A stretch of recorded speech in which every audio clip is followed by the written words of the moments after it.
Britain does not stand alone. It never did.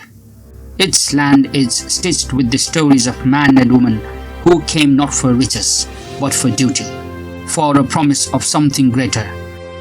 Before the word immigrant became an insult, it was a pledge. Before borders had walls, there were oceans crossed by courage, and before anyone spoke of belonging, they were already dying for this land.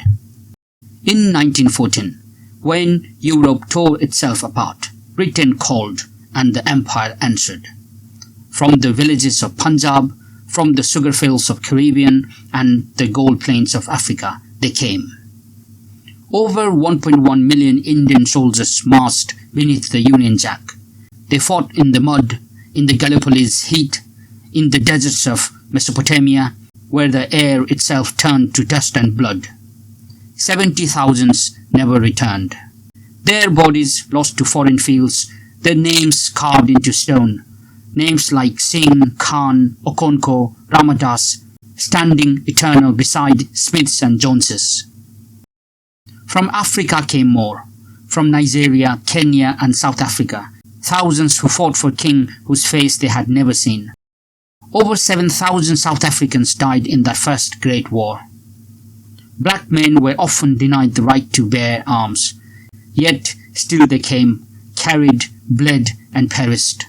Their sweat built the victory, their names were buried beneath it. And when the world burned again, they came once more, because loyalty does not vanish when the peace ends. It endures through generations and grief. From the islands of Caribbean, young men boarded ships that cut through submarine-infested waters. They came from Kingston, from Port of Spain, from Bridgetown, to fight for a mother country they had only ever seen on stamps. They flew Spitfires for the RAF.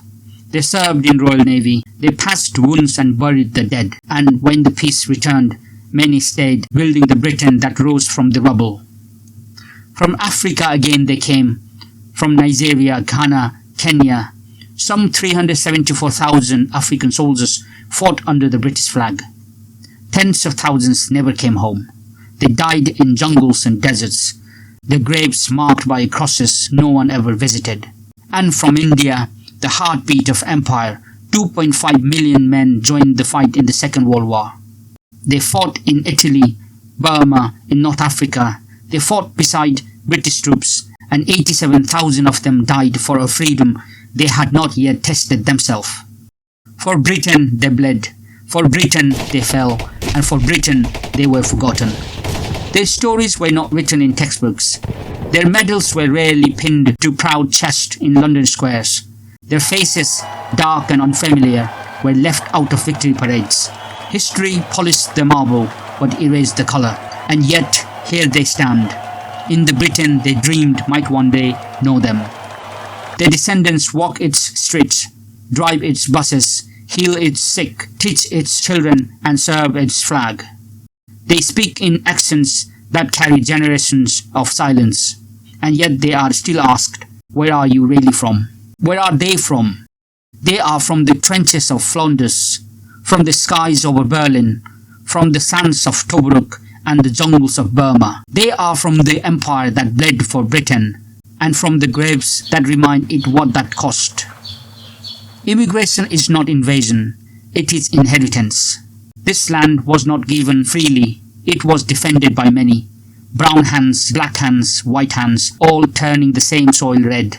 So when we speak of immigrants, let us speak with reverence. For they are not strangers, they are the sons and daughters of those who answered the call. The blood that built Britain was not all born here. It flowed from Punjab to Portsmouth, from Kingston to Cardiff, and from Lagos to London. It carried courage, not conquest, faith, not fear, sacrifice, not selfishness.